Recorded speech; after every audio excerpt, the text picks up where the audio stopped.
Ռաֆի, Կայծեր 1963 թվական Հատոր առաջին Ընտանիք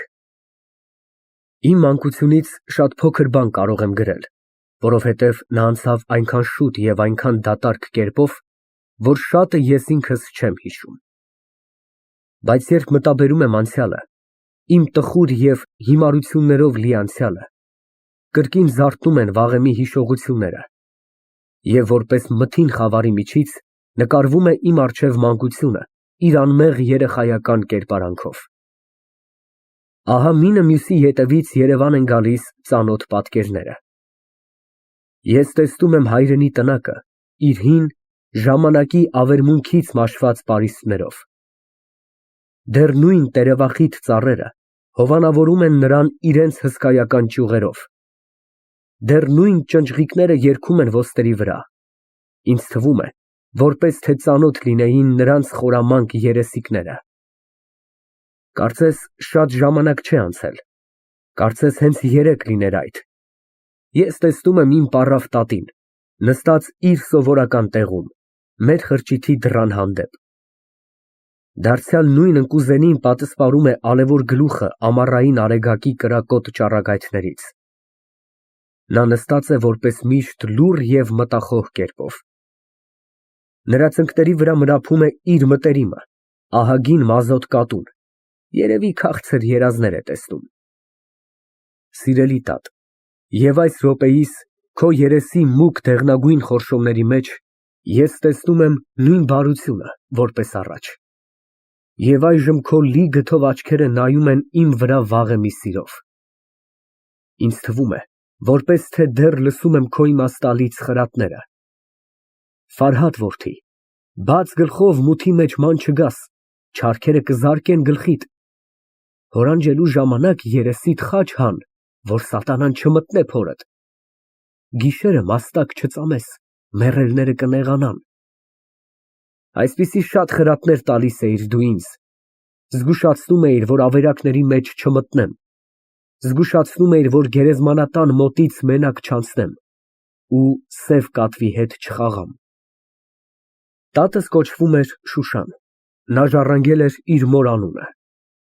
Թե քանի տարեկան էր, ես հիմա էլ չգիտեմ։ Բայց նա ականատես էր եղած այնպիսի անցքերի, որոնց վրայից դարեր էին սահել։ Այսուամենայնիվ, նա բոլորովին չէր կորցրել իր ժրությունը։ Կտեսնեիր, մի անվաստակելի մեքենայի պես առավոտից մինչև երեկո անդադար շարժման մեջ է։ Նրա ամենատես աչքերը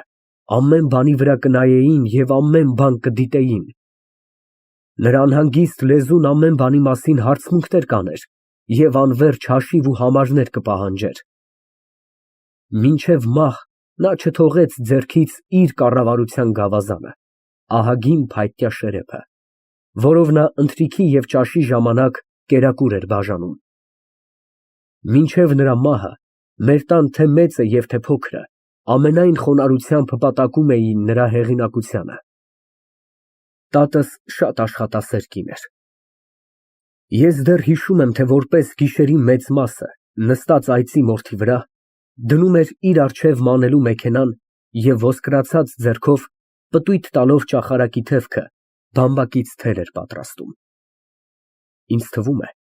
թե դեռ զարկում է իմ ականջներին պառավի դողդոջուն մեղեդին իր տխուր մենամաղձական հնչյուններով։ Ինձ թվում է, թե դեռ լսում եմ նրա նահապետական մեքենայի խուլ ճռճռոցը։ Մեր գյուղում տատս համարվում էր խելացի պառավներից մեկը, իսկ իր տան մեջ նրա իմաստությունը հասնում էր անսխալականության։ Ճշմարիտն ասած, ես էլ փոքր ժամանակս հիացած էի նրա իմաստությունով։ Նա ամեն բան գիտեր։ Նա գիտեր, թե ինչ նշանակություն ունեն այս և այն երազները։ Նա գիտեր, թե ինչ խորհուրդ ունեն, երբ մարդու մարմնի այս ու այն մասերը խաղում են։ Նա հասկանում էր կաչաղակի լեզուն և բացատրում էր, թե ինչ լավ խաբարներ է բերում նա, երբ մեր պատի վրա նստած կչկչում է։ Նա լսել չէր կարող բուի չարագուշակ ձայնը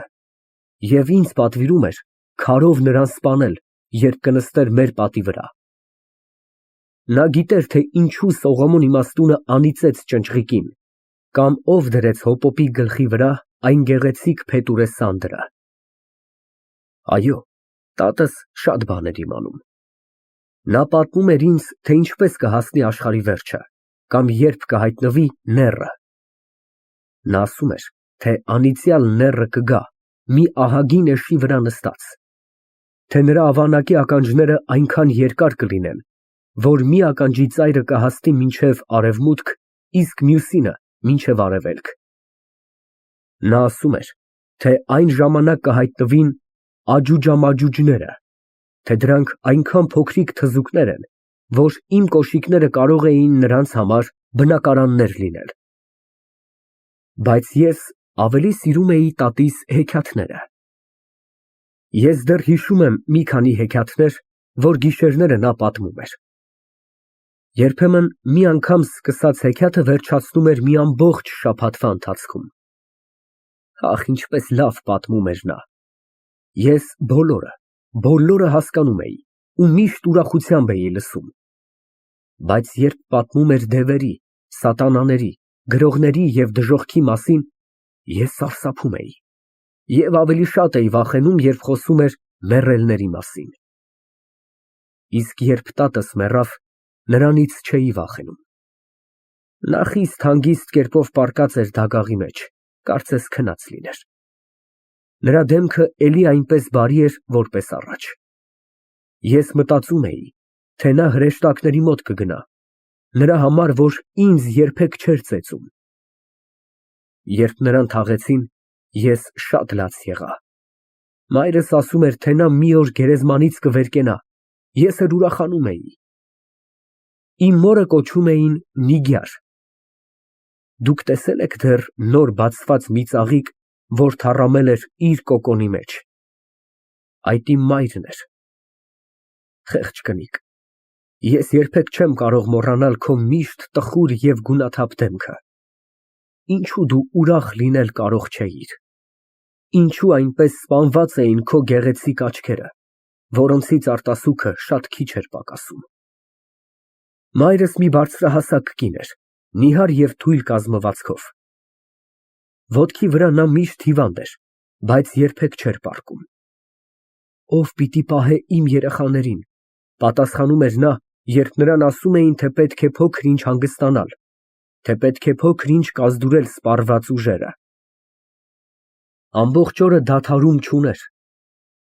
Նա էր թխում մեր տան հացը, նա էր եփում կերակուրները, նա էր լվանում մեր շորերը, նա էր կարում և կարկատնում մեր հագուստը։ Բայց տնային հոգսերը չէին, որ մաշում էին նրան։ Նրա ցավը սրտիցն էր։ Ես այն ժամանակ չէի հասկանում, բայց հիմա հասկանում եմ։ Մեր գյուղում գովասանված էր մորս վարպետությունը կարելու և ձևելու մեջ, բայց շատ քիչ էին վճարում նրա աշխատությունների համար։ Շաբաթական մի քանի շահի հազիվ էր վաստակում, և նրանցով ապրում էինք։ Տատիս մեռնելեն հետո տան հոգսը բոլորովին մնաց մորս վրա։ Քույրերս, Մարիամը և Մագդաղը, դեռ փոքրիկ էին։ Դրանք ավելի խանգարում էին մորս, քան թե օգնում էին։ Մարիամը և Մագդաղը երկվորյակներ էին, այնքան նման միմյանց, որ ես շատ անգամ սխալվում էի մինը մյուսից որոշել։ Մայրս նրանց ճանաչելու համար կարել էր զանազան գույներով գդակներ, Մարիամինը կանաչ գույնով, իսկ Մագդաղինը կարմիր։ Ես դեռ հիշում եմ այն անմեղ կռիվները, որ ծագում էին այդ երկու հրեշտակների մեջ իրենց գդակների մասին։ Պատճառները շատ ծիծաղելի էին։ Օրինակ, երբ Մարիամին սիրում էին, Մագդաղը խլում էր նրա գդակը, դնում էր իր գլխին, որ ինքն էլ Մարիամ դառնա և նրան էլ սիրեն։ Ես շատ անհանգիստ երեխա էի, բայց դարձյալ մայրս ինձ չէր ծեծում, որովհետև նրա մի հատիկ տղան էի։ Մորս սերը հասնում էր մինչև այն թուլությանը, որ շատ անգամ ներում էր իմ անկարգություններին։ Կպատահեր վաղ առավոտյան, ամենևին երեսս չլվացած և մազերս չսանդրած, տանից դուրս կգայի և ամբողջ օրը կխաղայի, կթափառեի դատարկաշրջիկ երեխաների հետ։ Մայրս մասամբ գոհ էր լինում, երբ ես տանը չէի գտնվում, նրա համար, որ եթե տանը մնայի, անպատճառ կամ մի բան կկոտրեի, կամ մի բան կվիթեի, և եթե ոչինչ չլիներ, կսկսեի քույրերիս ծեծել։ Խեղճ երեխաներ, ինչպես համբերում էին չար եղբոր կոպտություններին։ Կարծես նրանք զգում էին, թե իրենք աղջիկներ էին, իսկ ես տղա։ Կարծես մտածում էին, թե ես շատ բանով բարձր էի նրանցից, ուրեմն իրավունք ունեի տանջելու։ Եվ այսպես մանկությունից պատրաստվում էին լինել տղամարդի ստրուկներ։ Ո՞վ մտցրեց նրանց մեջ այդ զգացմունքը։ Մեր դրացիները հանգստություն չունեին ինձանից։ Նրանց մեջ կազմվել էր մի այսպիսի համոզմունք, թե մայրս ինձ ծնելու միջոցին ոգիները գողացել էին նրա տղան և փոխարենը մի դև էին դրել։ Բայց իմ և դևի մեջ ոչինչ նմանություն չկար։ Ես բավական գեղեցիկ երեխա էի, ինչ անենք, որ չար էի։ Բայց դարձյալ մայրս չէր հավատում այդ զրույցներին։ Նա ասում էր, եթե մի այսպիսի բան լիներ, տատս կգիտենար։ Նա դևերի հանգամանքները լավ էր հասկանում։ Իմ հորս հիշում եմ որպես մի երազ։ Այսքանը միտքս է գալիս, որ նա մի չոր ու ցամաք մարդ էր, մորս նման բարձր հասակով և դեպի ցած կռացած մեջքով։ Նրա գլուխը պատած էր տարաժամ ալևորած սպիտակ մազերով։ Նրան կոչում էին Հայրապետի տղա Սահակ։ 36 տարեկան տղամարդ էր նա, բայց վաղահաս ծերությունը բոլորովին փոխել էր նրա երիտասարդական դեմքը։ Ինչո՞ւ այնպես շուտ ծերացավ նա։ Ինչո՞ւ մորս նման նա էլ միշտ տխուր էր և երբեք ուրախ լինել չէր կարող։ Մեր տանը խիստ սակավ էի տեսնում հորս։ Նա, որպես սովորաբար ասում են, դաշտի մարդ էր։ Տարվա 3 եղանակներում՝ գարուն, ամառ և աշուն, նա մշակում էր իր հողերը և փոքրիկ այգին, ձմեռը իր ջուլհակի խորի մեջ կտավ էր գործում, բայց դարձյալ մնում էր միշտ աղքատ։ Հայրս շռայլ մարդ չէր, ոչ արաղ էր խմում, ոչ ծխում էր և ոչ էլ լավ ուտում կամ հագնվում էր։ Ես դեռ չեմ մոռացել նրա բազմամյա հողաթափները, որոնք ստեպ կարկատվելուց այնքան ծանրացել էին, որ հազիվ կարելի էր շարժել։ Նրա մորթե գդակը բոլորովին կորցրել էր իր մազերը։ Էլ ինչով պետք էր բացատրել այդ խնայող և աշխատավոր մարդու դառը աղքատության պատճառները։ Լինում էր, շատ անգամ տանը հաց չունեինք ուտելու, քույրերս սովից լաց էին լինում։ Եվ ահա, գիշերային տարաժամ պահուն հայտնվում էին հարկապահանջները։ Սկսում էին դուռը զարկել, կկոտրեին, եթե իսկույն չբաց անեինք։ Ներս էին թափվում մի խումբ կատաղի ֆերաշներ։ Բոլորովին դժոխք էր դառնում այն ժամանակ մեր տունը։ Ամենքս սարսափում էինք։ Հայրս մեռելի գույն էր ստանում, իսկ մայրս երկյուղից սկսում էր դողալ։ Ես և քույրերս փախչում էինք և մտնում մեր քնաշորերի մեջ, թեև երբեք քնել կարող չէինք, բայց սուս էինք կենում։ Ֆերաշները հորս բռնում էին և կապում մեր խրճիթի սան վրա այնքան պինդ, որ շարժվել կարող չէր, կարծես ամբողջ մարմնով մեխած լիներ սան հետ։ Նրա մոտ դիզվում էր մի ահագին խուրձ դալար ճիպոտների, սկսում էին ծեծել հորս։ Նա մորմոքում էր, աղաղակում էր, աղաչանք էր անում, բայց ո՞վ էր նրա ձայնը լսողը։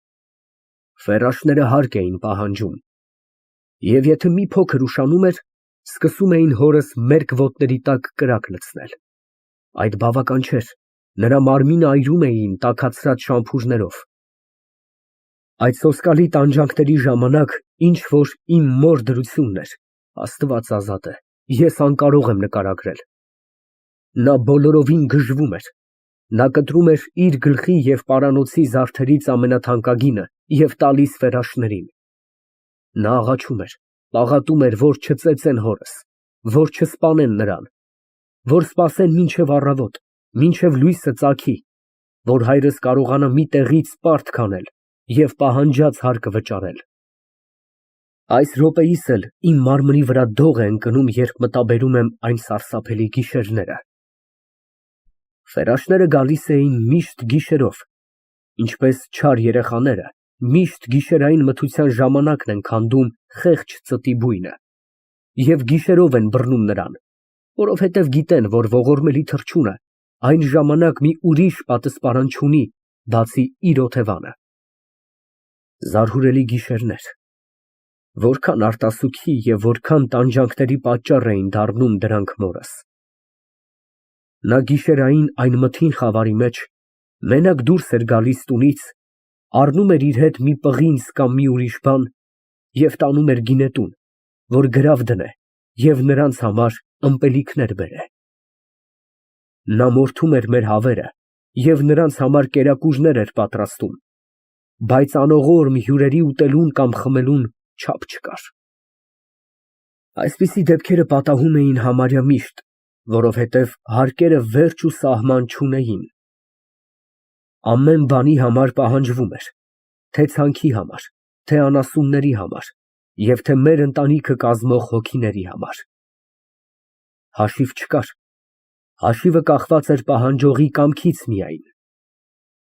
Վերջապես հարկերը կարող էին ծագել 1001 հանգամանքներից և այնքան զանազան միմյանցից, որ շատերի անունները մոռացել եմ։ Որտեղի՞ց պետք էր վճարել։ Պետք էր տունից մի բան ծախել, մի բան գրավ դնել։ Բայց մեր տանը ոչինչ չէր մնացել։ Մեր տունը նմանում էր մերկ գերեզմանի։ Այդ կարո՞ղ էր հասկանալ Ֆերաշը։ Նա ինքն էր ծախել տալիս մեր կովը, մեր եզը և մեր գոմեշը, ամենևին չմտածելով, թե վաղը մեր արորը կդադարե գործելուց, և մի ամբողջ ընտանիք կզրկվի ապրուստի միջոցներից։ Հայրս վերջին ժամանակներում բոլորովին թողեց իր հողերի մշակությունը, որովհետև ստացած արդյունքը մինչև անգամ չէր լրացնում հարկերի վճարը։ Բայց այսպիսով նա դարձյալ չազատվեցավ ֆերաշներից, նրանց այցելությունները դարձյալ շարունակվում էին։ Ինչո՞վ պետք էր ապրել։ Մնում էր մի բան, որ սոված չմեռնենք, միշտ պարտք և պարտք։ Բայց որքան ծանր էին տոկոսները։ Ես այն ժամանակ երեխա էի, իհարկե հաշիվներ չէի կարող հասկանալ, բայց դեռ չեմ մոռացել մեր անիրավ վաշխառուի վայրենի դեմքը։ Նրան կոչում էին Հաջի բաբա։ Դա մի հարուստ մահմեդական էր, բայց հոգեառ հրեշտակը ձեզօրինակ, երբ հայտնվում էր տոկոսները հավաքելու։ Նա գրել֊կարդալ չէր իմանում և ոչ տված փողերի համար պարտամուրհակ էր պահանջում։ Նրա պարտամուրհակը իր խղճմտանքն էր, իսկ ամսաթիվը կամ տարեթիվը հաշվում էր եղանակների փոփոխության վրա։ Նա իր տոպրակի մեջ իր հետ ման էր ածում փայտի զանազան կտորներ, երկայն և կարճ, բարակ ձողերի նման,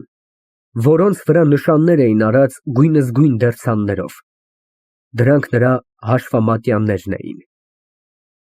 Ձողերի վրա կային շատ և փոքր թվով խազեր, որ նշանակում էին գումարների որքանությունը, իսկ գույնզգույն դերձանները պարտականների անուններն էին որոշում։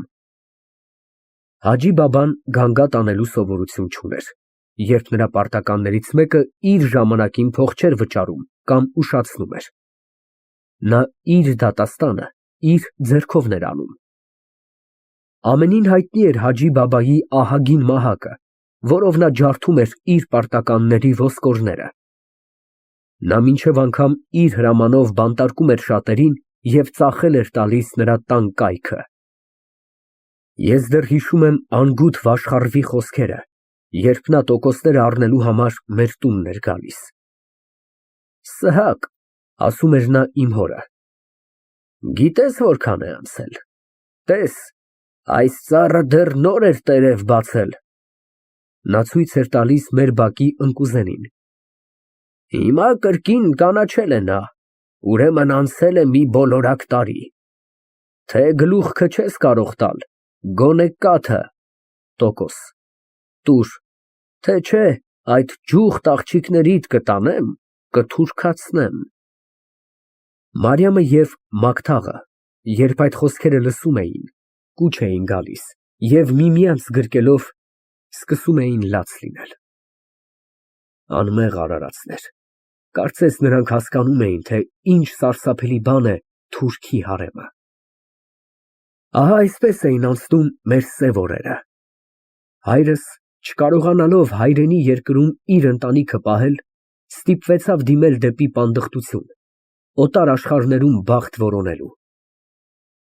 Մենք տարանք նրան մինչև գյուղից դուրս ճանապարհ գցելու։ Ես և քույրերս շատ ուրախ էինք, երբ նա գնում էր, կարծում էինք, թե բազարն է գնում, որ մեզ համար չամիչ կամ խուրմա բերե։ Բայց մայրս լաց էր լինում։ Տխուր էր և հայրս, մահվան չափ տխուր էր նա։ Ես մինչև այսօր չեմ մոռացել այն խոսքերը, որ բաժանման րոպեում ասաց նա մորս. «Ամանաթ քեզ, որդիքս, Նիգար, եթե կենդանի մնամ, թող չեմ տա, որ նրանք սոված մնան»։ Շուտ եկ, շուտ, հայրիկ, կանչում էինք ես և քույրերս նրա ետևից, մեզ համար չամիչ և փշատ բեր։ Նա գնաց, էլ չվերադարձավ։ Տարի չանցավ, հորս մահվան լուրը մեզ հասավ։ Այդ ցավալի մահը, որի մանրամասնությունները ես կպատմեմ հետո, ամենասաստիկ ներգործություն ունեցավ մեր դժբախտության վրա։ Այն ժամանակ հայտնվեցավ Հաջի բաբան, տիրեց մեր բոլոր կայքերին և մեզ մերկ ու ոտաբոբիկ դուրս արեց հայրենական տնակից։ Մայրս բռնելով իմ և քույրերիս ձեռքից, գնաց քեռուս տունը այնտեղ ապրելու։ Միակ ժառանգությունը, որ մնաց մեր հոր հարստությունից, էին Մրոն, մեր ահագին շունը, և Նազլուն, տատիս մտերիմ կատուն։ Դրանք մեզանից չբաժանվեցան։ Հայրենիք։ Պարսկաստանի Ատրպատական կոչված նահանգի ամենահարուստ գավառներից մեկն է Սալմաստը։ Նա բռնում է Ուրմիո ծովակի արևմտյան ափերը և շրջապատված լեռների ալիքավոր բարձրությամբ կազմում է մի գեղեցիկ բոլորակ հովիտ, որ ոռոգվում է Սոլա գետով։ Այդ գետը Սալմաստա նեղոսն է, որի բազմաթիվ ճյուղերի վրա մինը մյուսի մոտ շարված են մեծ և փոքրիկ գյուղեր, որոնց գեղեցիկ երևույթը ամենևին չէ համապատասխանում աղքատ բնակիչների անմխիթար վիճակին։ Սալմաստը, որպես հին ժամանակներում եղել է Հայաստանի բազմամարդ գավառներից մեկը, և այժմ նրա բնակիչների մեծ մասը բաղկացած էին հայերից։ Մնացյալ ազգաբնակություններին պատկանում էին թուրքերը, հրեաները, ասորիները և քրդերը։ Այդ բոլորը միասին վերառած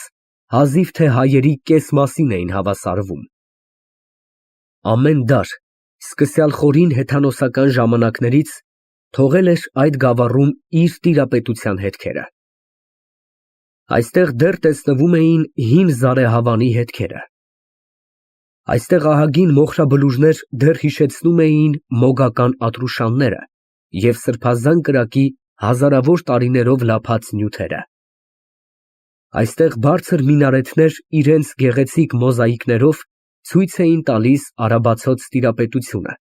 և հիշատակը այն ազգի, որը ուր և իշխում էր,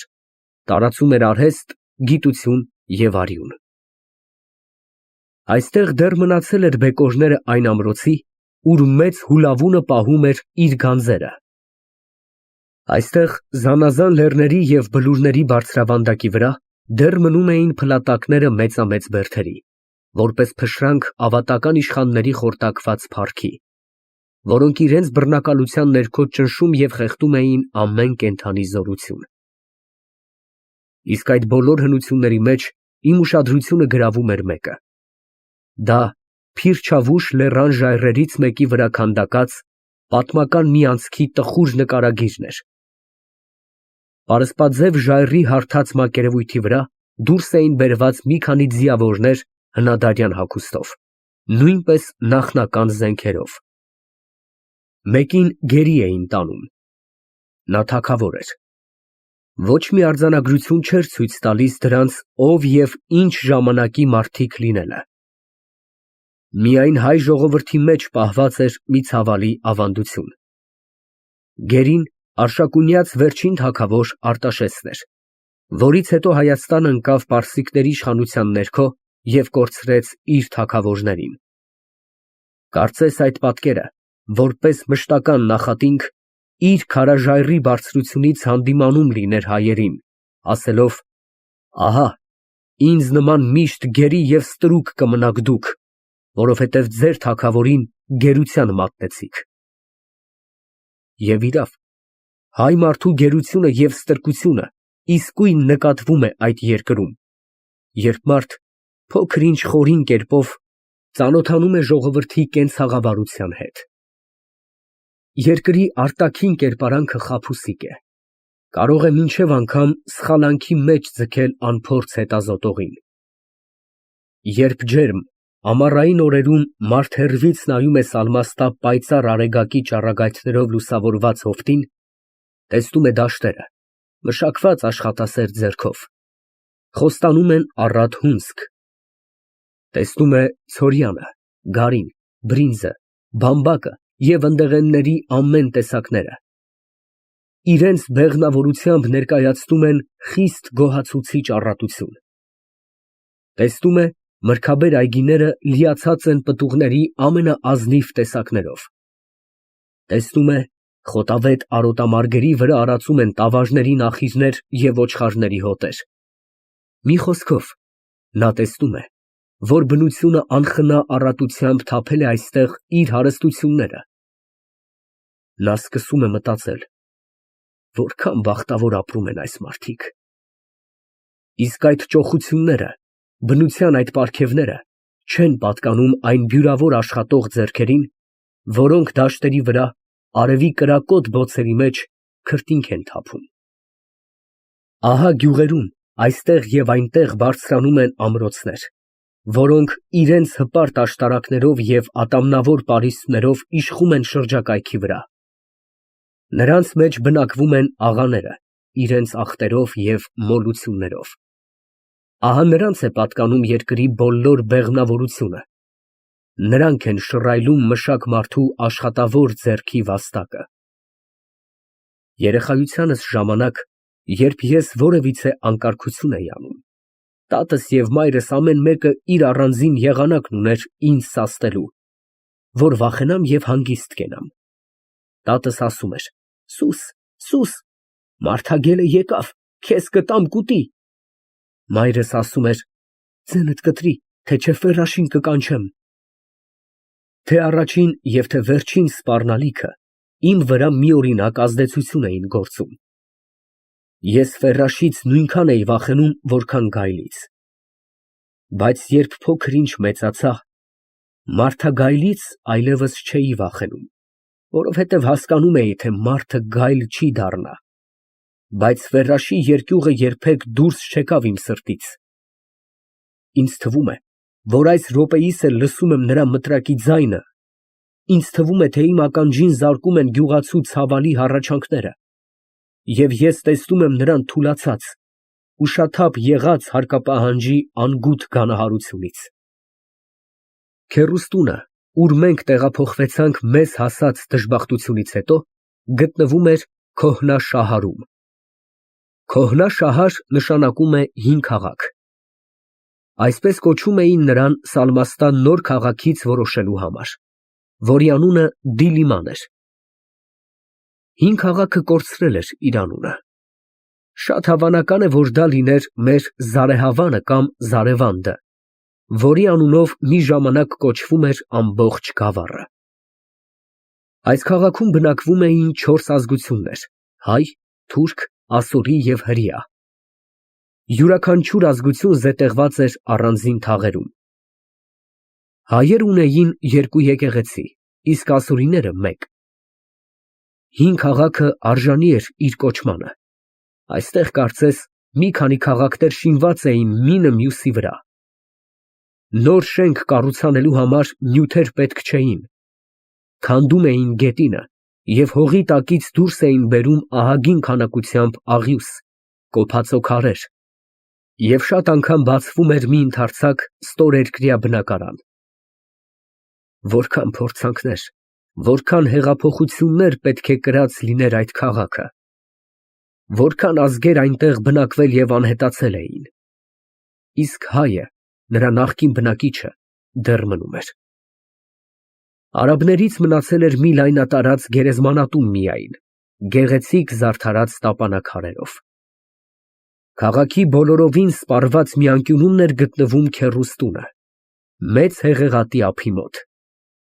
Այդ հեղեղատը գարնան անձրևների ժամանակ հորդանում էր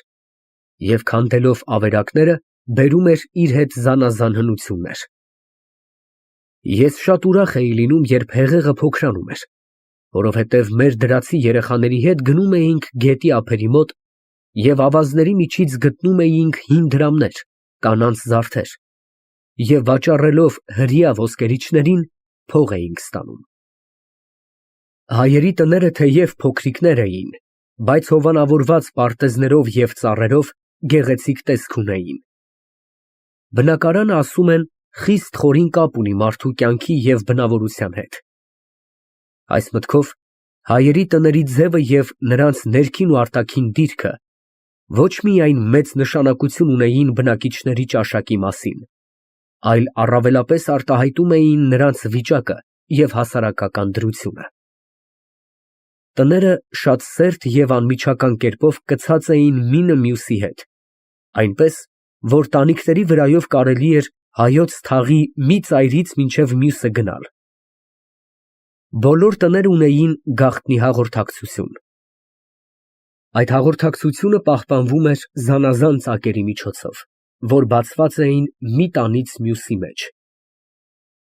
Ծակերը բացված էին աննկատելի տեղերում։ Նրանցից շատերը այնքան նեղ էին, որ մի ձեռք միայն կարելի էր անցկացնել, և ծառայում էին ավելի բանավոր հաղորդակցության համար։ Երբ պատահում էր մի անսովոր դեպք, մի քանի րոպեի մեջ թաղի մյուս ծայրում արդեն գիտեին։ Ամեն մի լուր, ամեն մի խոսք ծակերի միջոցով կայծակի արագությամբ տարածվում էր ամբողջ թաղի մեջ, առանց մի մարդ իր տանից դուրս գալու։ Ծակերից շատերն այնքան մեծ էին, որ կարելի էր, մանավանդ վտանգի ժամանակ, մի տան կայքը թաքցնել կամ տեղափոխել մյուսի մեջ և կամ հարևանի մոտ ապաստան գտնել։ Թաքստի համար յուրաքանչյուր տան մեջ կային ստորերկրյա մառաններ, որոնց գաղտնի մուտքը միայն տանտիրոջն էր հայտնի։ Ասեցի, հայոց թաղի բոլորովին սպառված ծայրումն էր քեռուստունը, ուր մենք պատսպարան գտանք մեզ հասած դժբախտությունից հետո, այսինքն այն օրից հետո, երբ հորս պարտատերերը մեզ արտաքսեցին հայրենական տնակից։ Ամենօրյա երկյուղը, գողերի և ավազակների հարձակումների հաճախ կրկնությունը ստիպել էին կանգնել տան շրջապարիսպը, որքան կարելի է բարձր և հաստ պատերով, որոնք անձրևից և խոնավությունից ստացել էին մուգ կանաչ գույն։ Ժամանակի ավերող ձեռքը կիսով չափ մշակել էր շրջապարիսպի վերին մասը, բայց նա տակավին այնքան բարձրություն ուներ, որ կարող էր ընդդիմադրել ամենահանդուգն հարձակման։ Պատերի քայքայված ճեղքերից բուսել էին մացառներ փշոտ ոստերով և մանրիկ տերևներով, որոնց միջից կանաչ մողեսները շատ անգամ դուրս էին նայում իրենց նենգավոր աչիկներով։ Բայց ես մողեսներից չէի վախենում, երբեմն ձեռքով բռնում էի նրանց։ Ես վախենում էի միայն օձերից, թեև նրանք այնքան ընտելացած էին մեզ հետ, որ երբեք չէին կծում։ Քեռուստան մեջ այդ օձերի մասին պահված էին խիստ հետաքրքիր ավանդություններ։ Պատմում էին, թե նրանք թագավոր և թագուհի ունեն, թե երկուսի գլուխներն էլ զարդարած են ոսկի պսակներով, որոնք կրում են իրենց վրա աշխարհի ամենաթանկագին գոհարները։ Ասում էին, թե իմ մեծ քեռին շատ անգամ տեսել էր նրանց, բայց չէր կամեցել խլել նրանց պսակները, որովհետև այդ օձերի հետ մի դյութական կապով կապված էր նրա տան բախտավորությունը։ Գլխավոր դուռը ներս էր տանում դեպի բավական ընդարձակ բակը, որ հովանավորված էր դարևոր թթենիներով և կեռասենիներով։ Բակի մեկ ճակատում արևելյան ճաշակով շինված էին մի քանի մեծ և փոքրիկ սենյակներ, հնացած, քայքայված և միայն իրենց ծերության մեջ պահպանած հնության պատկառանքը։ Այս տունը շինված էր այն ժամանակ, երբ Քեռուս պապը քաղաքի նշանավոր և հարուստ բնակիչներից մեկն էր։ Հարյուրավոր տարիներից հետո նա տակավին պահպանել էր վաղեմի վայելչությունը։ Ծառերի հետ փաթաթած խաղողի որդերը համարյա թե գրկում էին իրենց ծոցի մեջ այդ կիսանահապետական բնակարանը, որի նմանը անտառներում կամ լեռների խուլ ձորերի մեջ միայն կարելի է տեսնել։ Փողոցից հոսող վտակից բաժանված էր մի առվակ, որ անցնում էր բակի միջով և ոռոգում էր ոչ միայն պարտեզը, այլ պահպանում էր մի մշտական զովություն, որ ազատում էր բնակիչներին ամառային տոթերից։ Առհասարակ այդ հնացած և մաշված տունը իր ընդարձակությամբ դարձյալ մեծ հարմարություն ուներ քեռուս հոյակապ ընտանիքի համար, որ կազմված էր բազմաթիվ անդամներից։ Մեծ քեռիս, այսինքն մորս հայրը, դեռ կենդանի էր։ Նրան բոլորը դադա հայր էին կոչում։ Նա 5 որդի ուներ, բոլորը ամուսնացած, բոլորը բազմաթիվ չափահաս և անչափահաս զավակների տեր էին։ Մայրս իր եղբայրների միակ քույրն էր։ Առհասարակ մի հատիկ քույրը միշտ սիրելի է լինում իր եղբայրներին, բայց մորս վերաբերությամբ ընդհակառակն էր պատահել։ Մայրս այն հազվագյուտ բնավորություններից էր, որին անկարելի էր չսիրել։ Բայց ի՞նչն էր պատճառը, որ նրա և իր ազգատոհմի մեջ տիրում էր մի տեսակ խուլ սառնասրտություն, մի տեսակ ծածուկ անհամակրություն, որը իսկույն աչքի էր զարկում։ Այստեղ մի գաղտնիք կար, որ ինձ համար այն ժամանակ անհասկանալի էր, թեև ես չէի կարող չնկատել, որ քեռիներս խիստ անտարբերությամբ ընդունեցին իրենց քրոջ ամուսնու մահվան ցավալի բոթը և կարծես ուրախ լինեին, որ Աստծու արդար դատաստանը վերջապես պատժեց նրան։ Այդ էր պատճառը, որ մեզ պատահած դժբախտությունից հետո մայրս խիստ դժվարությամբ հանձն առեց իր եղբայրների մոտ բնակվիլ, և եթե անճարությունն ու աղքատությունը չստիպեր նրան, գուցե այդ ծանր զիջողությունը չէր անի։ Քեռուս տան այն մասը, ուր տեղավորեցին մեզ, բոլորովին զուրկ էր ծառերից։ Այստեղ գտնվում էր ախոռատունը, որի բակի մեջ կար փոքրիկ խրճիթ բաղկացած մի սենյակից և նախասենյակից, որ շինված էր ծառաների համար։ Եվ որովհետև այժմ քեռիս ծառաներ չուներ, խրճիթը մնացել էր բոլորովին անբնակ։ Այնտեղ պահում էին տան կոտրատված և անպիտանացած կարասիքը։ Այդ մթերքներին փոխարինեցինք մենք, որ մեր վիճակով շատ չէինք տարբերվում նրանցից։ Այնուամենայնիվ մենք գոհ մնացինք մեր բախտից, մաքրեցինք խրճիթը իր հին ապականությունից, շինեցինք և սարքեցինք նրան, թեև քայքայված առաստաղը և խարխուլ պատերը բոլորովին անզոր էին անձրևի հոսանքի առաջը առնելու կամ պահպանելու մեզ վատ եղանակից։ Հին մեղքը Աշունը մոտենում էր իր վախճանին։ Այդ առաջին աշունն էր, որին հանդիպում էինք մենք քեռուս տունը տեղափոխվելուց հետո։ Դաշտերը ստանում էին տխուր և գունաթափ կերպարանք։ Կանաչ մարգագետինները օրըստօրե դեղնելով մեռելային դեմք էին կրում։ Անխղճաբար փչում էր սառը քամին և թափում էր մերկ ծառերի մնացած տերևները։ Երկնքի խոժոռ և մոխրագույն դեմքի վրա գլորվում էին մթին ամպերի ահագին բեկորներ և արգելում էին արևի թույլ ճառագայթները։ Խիստ տխուր եղանակով լսելի էր լինում կռունկների խուլ կռնչյունը, որոնք բարձր եթերքի միջով եռանկյունի շարքերով դիմում էին դեպի օտար աշխարհ։ Ծիծեռնակներ ամենևին չէին երևում, նրանք վաղուց էին գաղթել։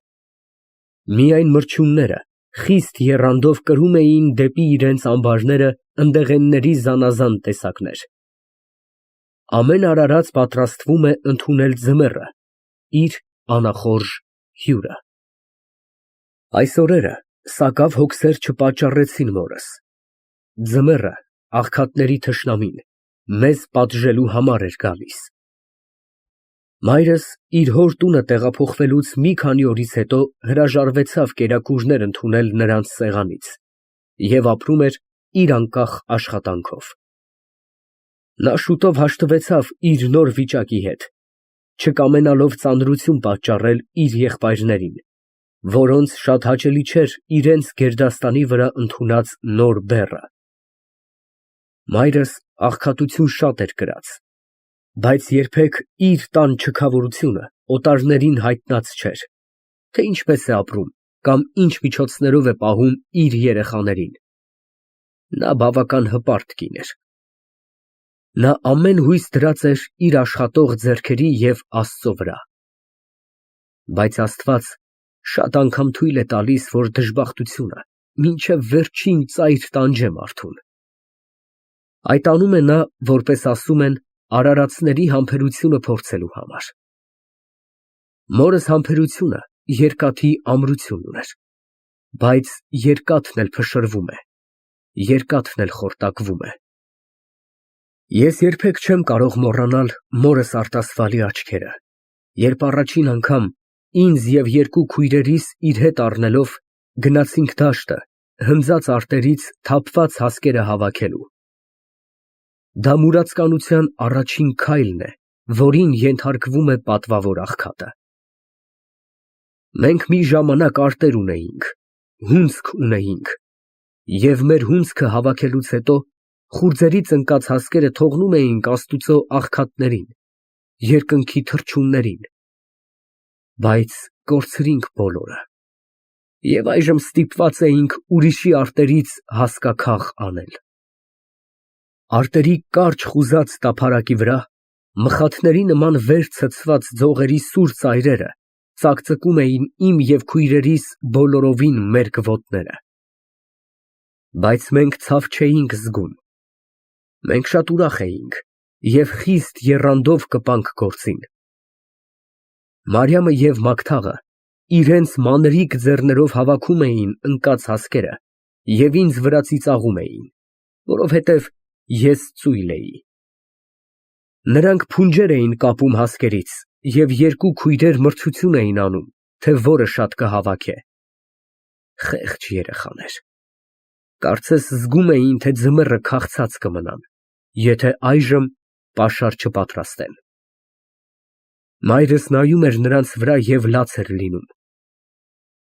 Երեկոյան ժամուն մեզանից ամեն մեկը իր հավաքածը կապեց շալակին ու դարձանք տուն։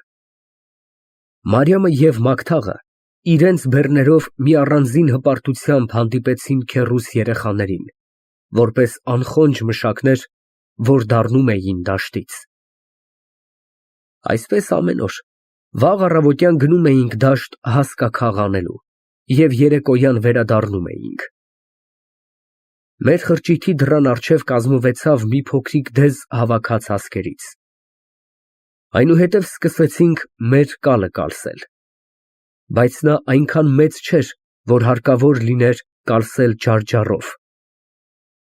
Մայրս սկսեց իր ձեռքով մանրել հասկերը մի հաստ փայտով, որը այնքան ծանր էր, որ ես դժվարությամբ կարողանում էի բարձրացնել։ Երբ հարդը քամուն տվեցինք, մաքուր ցորենը հավաքեցինք թաղարների մեջ։ Ձմեռվա մեր հացի պաշարը արդեն պատրաստ էր։ Դեռ մնում էր ամենահարկավորը՝ վառելիքը։ Մեր խարխուլ բնակարանի համար պետք էր բավական տաքություն, մանավանդ որ ձմեռը այս կողմերում խիստ սաստիկ է լինում։ Մայրս այնքան զբաղված էր, որ ամենևին ժամանակ չուներ հոգ տանելու վառելիքի մասին։ Այդ պատճառով այդ հոգսը մնաց իմ և քույրերիս վրա։ Մայրս իր ձեռքով հյուսեց 3 փոքրիկ կթոցներ, մեկը ինձ համար, երկուսը Մարիամի և Մագդաղի համար։ Տեսնելու էր, թե որպիսի ուրախությամբ մենք այդ կթոցները առնում էինք մեր ուսերի վրա և ամեն օր գնում էինք դաշտը։ Այնտեղ հավաքում էինք քակորներ, ծառերից թափված տերևներ փուշ և մացառներ ու բերում էինք ձմեռը մեր խրճիթը տաքացնելու համար։ Ախ, որքան լավ բան է եղել աշխատությունը։ Ես այնուհետև միշտ հարգանքով էի նայում այն քակոժների կույտի վրա, որ ինքս էի հավաքել, և բարկանում էի, թե ինչու խնայողությամբ չէին գործածում, թեև մորս խնայողությունը հասնում էր ժլատության։ Ձմեռվա մեր ապրուստը բավական ապահովված կլիներ, եթե մի մեծ դժբախտություն դեռ մնացած չլիներ։ Մայրս պետք է վճարեր հարկերի վերջին 6 ամսյակը։ Թեև մենք այժմ ոչ տուն ունեինք և ոչ տեղ, ոչ հող ունեինք և ոչ ցանք, բայց հարկը դարձյալ պահանջում էին։ Պահանջում էին գլխավորապես հորս գլխահարկը։ Մայրս ցույց էր տալիս այն նամակը, որ ստացել էր հորս մահվան մասին, և ասում էր, որ մեռելիի համար հարկ չեն վճարում, բայց նրան չէին լսում, պատասխանում էին, թե դուք խորամանկությամբ հնարել եք այդ նամակը, որ հարկ չտաք, թե նա դեռ կենդանի է։ Մայրս աղաչում էր, որ փոքր-ինչ ժամանակ տան, մինչև կարողանա փող վաստակել և նրանց պահանջը լրացնել։ Թեև ընդունվեցավ խնդիրքը, բայց շատ թանկ նստեց այն մի ամիս ժամանակը, որ շնորհեցին մեզ, որովհետև առանց կաշառքի չէր կարելի գրավել հարկապահանջների բարեսրտությունը։ Այնուհետև մայրս գիշեր ու ցերեկ հանգստություն չուներ։ Ասեղը, ջահրեն և թեշին անդադար գործում էին։ Բայց ինչ կարող էր լինել մորս աշխատանքը, մանավանդ մի այնպիսի երկրում, ուր տիրում էր ընդհանուր աղքատություն, ուր ամեն մարդ ինքն էր կատարում իր տան գործերը։ Նա ընդունում էր երբեմն ապսպրանքներ հրեա մանրավաճառներից, որոնք մի շապիկ կամ մի արխալուղ կարելու համար վճարում էին խիստ չնչին վարձատրություն։ Այդ նրա ցերեկվա պարապմունքն էր, իսկ գիշերների մեծ մասը անց էր կացնում նա իր ջահերով, կամ բամբակից թել էր պատրաստում և մանածը վաճառում էր ջուլհակներին և կամ թեշիով բուրդ էր մանում շալ գործողների համար։ Ճրագալույսի ծախսը դուրս գալուց հետո մնում էր այնքան վաստակ, որ հազիվ բավական էր լինում շաբաթը մի անգամ, այսինքն տոն օրերում, միս գնելու և տաք կերակուր ուտելու։ Մնացած օրերը ապրում էինք համարյա ցամաք հացով։ Մեզ շնորհված մի ամիս ժամանակը անցավ ստվերի պես։ Մայրս չկարողացավ մի ամսում պատրաստել պահանջված գումարը։ Հարկահանները ծախեցին մեր կայքից ամեն բան, որ կարող էր փոքրիշատե գին բերել, և նրանց թվում վաճառվեցավ ցորենի մթերքը, որ հավաքված էր իմ, Մարիամի և Մագդաղի ձեռքով։ Երևակայեցեք մեր արտասուքը և մեր դրությունը այնուհետև։ Աղքատությունը հասցրեց իր վերջին հարվածը և շատ զգալի էր։ Այդ բոլորը կատարվեցավ իմ մեծ քեռու և իմ մոր 5 եղբայրների աչքի առջև, բայց նրանք այնքան աղքատ չէին, որ չկարողանային մեզ օգնել, որ չկարողանային ազատել մեզ մեր անտանելի թշվառությունից։ Ես հետո, շատ հետո հասկացա այն սառնասրտության պատճառը, որ տիրում էր իմ մոր և նրա ազգատոհմի մեջ, և որ արդեն ատելության կերպարանք էր ստացել։ Մայրս, որպես վերևում հիշեցի, իր եղբայրների միակ քույրն էր։ Նա իր աղջիկ ժամանակը շատ սիրված էր թե եղբայրներից և թե հորից։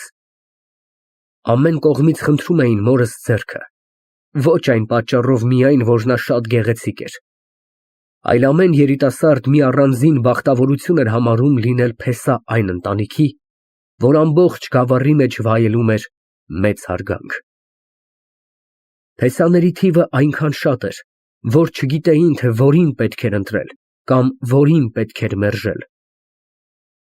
Վերջապես ընտրեցին Մահլամ գյուղի Մելիքի որդուն, իհարկե, առանց հարցնելու իմ մոր կամքը և առանց ստանալու նրա հաճությունը։ Երբ կատարվում էր հարսանիքի հանդեսը, հենց այն գիշերը, երբ նորահարսին և փեսային պետք է եկեղեցի տանեին, հանկարծ գտան նորահարսին անհայտացած հոր տնից։ Խայտառակությունը չափ ու սահման չուներ։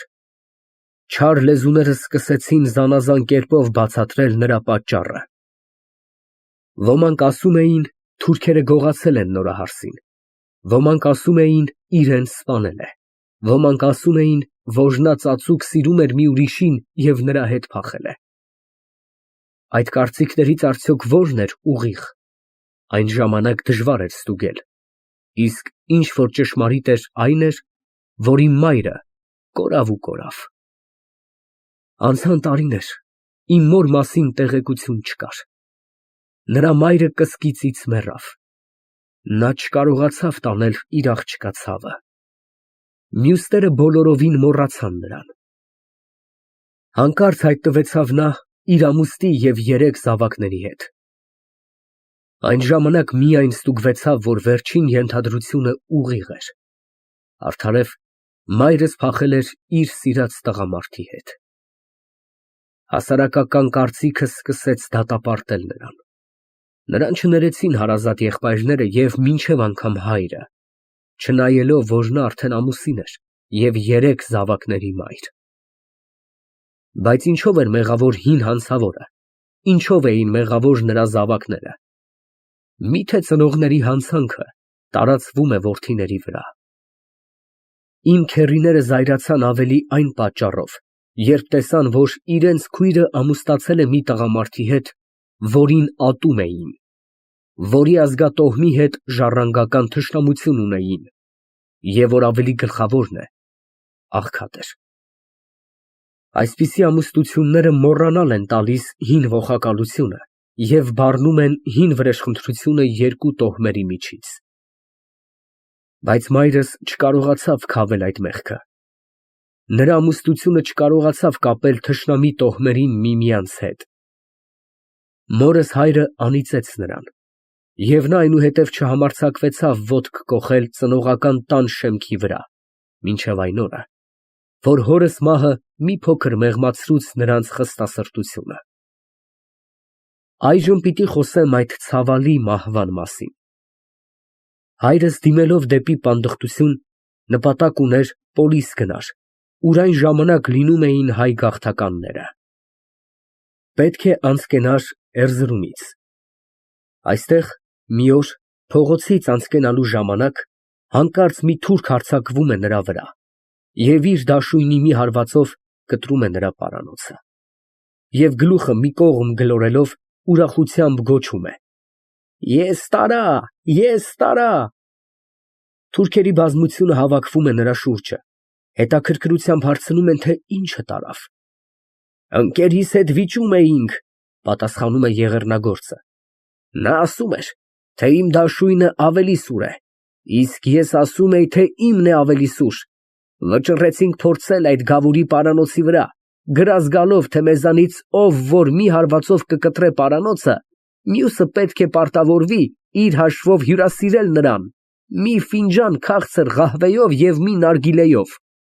Այժմ ես տարա։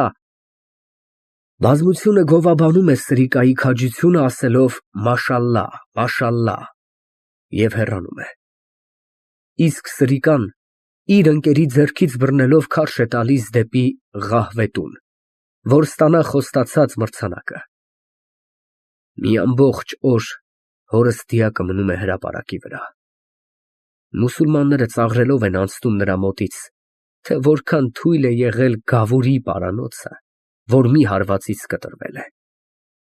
Իսկ ոմանք զարմանում էին սրիկայի բասկի զորության և նրա դաշույնի սրության վրա։ Բայց տեղային հայերը երկյուղից չէին համարձակվել ցերեկով մոտենալ նրան և միայն գիշերով վեր էին առել դիակը և թաղել։ Այդ սարսափելի եղեռնագործության լուրը խիստ սառնասրտությամբ ընդունվեցավ մեր կողմերում, որպես թե սովորական անցքերի կարգից դուրս մի բան չլիներ։ Մեր թշնամիները ուրախացան, իսկ մեր բարեկամները ավելորդ համարեցին տրտմել։ Ավելի հասկացող մարդիկ այսպես էին բացատրում, թե Աստված նրա ճակատին այնպես էր գրած. պետք է այս տեսակ մահով վախճանվեր։ Իսկ իմ քեռիները ասում էին, թե Աստված պատժեց նրան, որովհետև նա գողացել էր նրանց քրոջը հոր տանից, և մի այսպիսի մարդ չէր կարող բախտավոր լինել։ Մի սիրող սիրտ միայն խորին կերպով խոցված էր, դա իմ մոր սիրտն էր։ Այդ ողորմելին մինչև մահ չկարողացավ մոռանալ թշվառ ամուսնի կսկիծը։ Ես և իմ քույրերս ոչինչ չէինք հասկանում։ Մենք միայն անգիտակցաբար լաց էինք լինում, երբ տեսնում էինք, որ մեր մայրը լաց էր լինում։ Բայց երբ ես մեծացա, այն ժամանակ միայն հասկացա բոլորը, և դառը վրեժխնդրությունը իմ հասակի հետ սկսեց փոքր առ փոքր աճել։ Դրանից ավելի այլևս ինչ կարող էր լինել, որ ազդեր որդու սրտի վրա, որ զուրկ չէր զգացմունքից, որ սկսել էր հասկանալ, թե ինչ բան է բարբարոսությունը։ Իմ հոր պարանոցի վրա կատարվել էր մի սոսկալի փորձ, որը եթե գործ դրված լիներ մի հավի, մի այծի և մինչև անգամ մի շամ պարանոցի վրա, անտարակույս անպատիժ չէր մնալու չարագործը։ Բայց հայ մարդը, գավուրը, ավելի ստոր էր այդ անասուններից։ Նա տեր չուներ, նա գին չուներ, նրա հետ կարելի էր ամեն բան անել և անպատիժ մնալ։ Իմ քեռիները արհեստով զինագործ էին։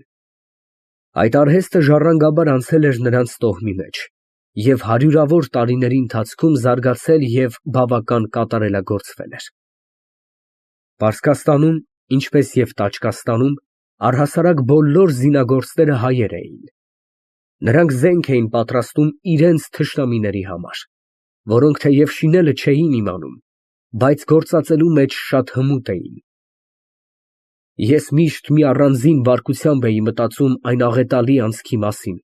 թե անպատճառ մի հայ արհեստավորի ձեռքով պետք է շինված լինեին այն դաշույնները,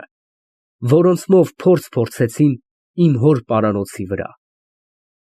Իմ քեռիները մեր գավառի նշանավոր զինագործներն էին։ Այդ պատճառով նրանց արհեստանոցը ամբողջ տարի միշտ գործ և աշխատություն ուներ։ Արհեստանոցը զետեղված էր տան գլխավոր մուտքի գավիթում և բաժանվում էր կանանոցից առանձին բակով։ Այստեղ միշտ կարելի էր տեսնել մի խառնիճաղանճ բազմություն, բաղկացած պարսիկներից, թուրքերից և քրդերից, որոնք բերել էին իրենց զենքերը շինել տալու։ Հեռու կամ օտար երկրներից եկողները այնտեղ մնում էին օրերով և շաբաթներով, մինչև կպատրաստվեին նրանց զենքերը։ Այս վերջիններից շատերը կերակրվում էին քեռիներիս սեղանից և մինչև անգամ փող չէին վճարում նրանց աշխատության համար։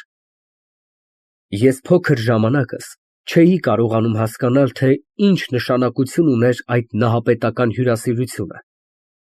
համ ձրի աշխատել, համ կերակրել, համ փող չստանալ։ Հետո հասկացա, որ այդ հյուրասիրությունը ցույց էին տալիս ոչ բոլորին, այլ նշանավոր անձնավորություններին միայն։ Խաների, բեկերի, սեյդների, շեյխերի և զանազան քուրդ ցեղապետների համար աշխատում էին ձրի։ Դրանք մահմեդական ժողովրդի առաջնորդներն էին։ Դրանց պետք էր քաղաքավարի կերպով կաշառել, դրանց բարեսրտությունը պետք էր գրավել, որպեսզի կարելի լիներ դրանց շնորհիվ հասարակ մահկանացուներից վարձատրություն ստանալ։ Հակառակ դեպքում անհնար էր գործել։ Առաջնորդները կարող էին հրամայել, որ բոլորովին ձրի աշխատեցնեն արհեստավորներին կամ զանազան շառեր կսարքեին։ Իսկ այժմ ոչ մի թուրք, ոչ մի պարսիկ և ոչ մի քուրդ չէր համարձակվում իր վճարը չհատուցանել, որովհետև գիտեր, որ պետերը հարգում են, պաշտպանում են վարպետ բաբային։ Այսպես էր իմ մեծ քեռու անունը։ Կար և մի ուրիշ բան. մեր գավառում բնակվող զանազան մահմեդական ցեղերը, մանավանդ քրդերը, անհաստատաբնակ ժողովուրդ էին։ Գարնան սկզբից սկսած մինչև աշնան վերջը իրենց հոտերով և վրաններով թափառում էին լեռնային ամառանոցներում և ձմեռը միայն վերադառնում էին իրենց տները։ Թափառումների ժամանակ ամեն մի խումբ պետք է իր հետ զինագործ ունենար, որովհետև զենքը նրանց ամենահարկավոր գործիքն էր։ Եվ այս մտքով ման էին ածում իրենց հետ զինագործի շարժական արհեստանոցներ։ Իմ մեծ քեռու 5 որդիներից 4-ը մի քուրդ ցեղի վարպետներն էին և իրենց աշակերտներով շրջում էին նրանց հետ։ Նրանք վերադառնում էին տուն ձմեռը, բերելով իրենց հետ բեռներով յուղ, պանիր, բուրդ և մեծ քանակությամբ ոչխարներ, կովեր, եզներ և այլն։ Քրդերը վճարում էին այն մթերքներով, որ ստանում էին իրենց անասուններից։ Մյուս որդիների բացակայության ժամանակ մեծ քեռուս մոտ մնում էր միայն կրտսեր որդին։ Ես կարծես հենց այս րոպեիս տեսնում եմ իմ աչքի առջև ծերունի արհեստավորին, նստած զնդանի առջև, կաշյա գոգնոցով, անդադար ուղղում էր քթի վրա դրած ահագին ակնոցները և երկաթի կտորը ունելիքով բռնած կամ խարտում է, կամ հղկում է և կամ փոքրիկ մուրճով ծեծում է։ Նրա շուրջը լսելի են լինում ահագին կռանների դաշնակավոր ձայները։ Փուքսերը գոռում են, շիկացրած երկաթը դուրս են բերում քուրայի միջից, դնում են զնդանի վրա և մեծ կռաններով կռում են։ Յուրաքանչյուր հարվածի հետ դուրս է ցայտում կայծերի մի ամբողջ հեղեղ։ Չգիտեմ, թե ինչու այդ կայծերը իմ ամենափոքր հասակից միշտ մի առանձին կախարդական ազդեցություն ունեին իմ վրա։ Ես տեսնում էի նրանց մեջ մի անբացատրելի խորհուրդ, մի գաղտնիք, որը հասկանալ չէի կարող։ Երկաթի մեջ թաքնված կայծերը դուրս էին ցայտում այն ժամանակ միայն, երբ սառը երկաթը սաստիկ ջերմացնում էին և երբ սկսում էին ծեծել, հարվածել նրան։ Երկաթի հանգիստ և խաղաղ դրության ժամանակ կայծերը կարծես քնած էին լինում։ Հենց որ տաքացնում էին երկաթը, հենց որ զարկում էր առաջին կռանը, իսկույն շանթերի կոտորակների նման նրանք դուրս էին ցայտում և սփռվում էին դեպի ամեն կողմեր։ Ուրիշ երեխաներ կարող էին վախենալ, բայց ես միշտ մի առանձին զվարճությամբ էի նայում այդ հրեղեն կայծերին։ Ես մինչև անգամ սիրում էի մրրիկը, երբ երկինքը սարսափելի կերպով որոտում էր, երբ օդի մեջ տիրում էր մի սոսկալի ալեկոծություն և երբ կայծակը դուրս էր շողում մթին ամպերի միջից։ Ինձ երևում էր, թե այնտեղ, երկնքի բարձրության մեջ, կատարվում է մի սաստիկ պատերազմ։ Հսկաները ահագին կռաններով փշրում էին ամպերը։ Ես լսում էի նրանց հարվածների ձայնը և տեսնում էի, թե որպես կայծերը հրեղեն օձերի նման դուրս էին ցայտում ամպերի միջից։ Ինչո՞ւ օդի խաղաղ ժամանակը չէին հայտնվում նրանք, բայց երբ սկսվում էր փոթորիկը, երբ սկսվում էր տարերքի միմյանց հետ ընդհարումը, միմյանց հետ զարկվելը, այն ժամանակ միայն հայտնվում էին երկնքի կայծերը։ Ինձ թվում էր, թե այնտեղ կատարվում էր միևնույնը, ինչ որ կատարվում էր իմ քեռու դարբնոցի մեջ։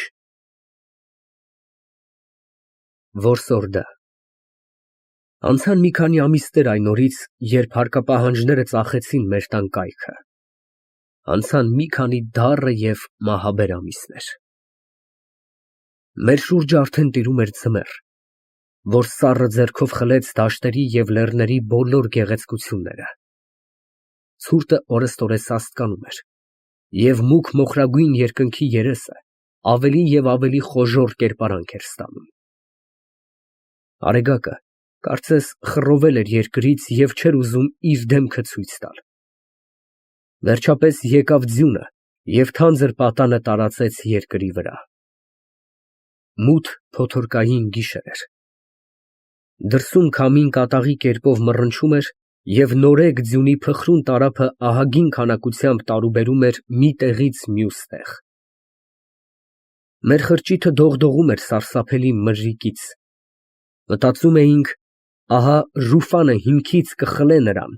և խառնելով ձնային լեռների հետ, կտանե հեռու և կփշրե դաշտերի մեջ։ Մայրս նստած էր յուղային ճրագի մոտ, կարում էր մի բան։ Նա այնքան խորին կերպով ընկղմված էր իր մտածությունների մեջ, որ ամենևին չէր զգում, թե ինչ էր կատարվում դրսումը։ Մարիամը և Մագթաղը երկար լաց եղան, որ մի բան ուտեն, ու երբ ոչինչ չգտան, այնպես քաղցած քնեցին։ Ես նստած էի վառարանի մոտ և շուտ դնում էի նրա մեջ ցամաք տերևներ և չոր մացառներ, որ քույրերիս հետ հավաքել էինք այգիներից։ Նրանք հանկարծ բռնկում էին, բոցավառվում էին և մի քանի րոպեից հետո կրկին հանգչում, մոխիր էին դառնում։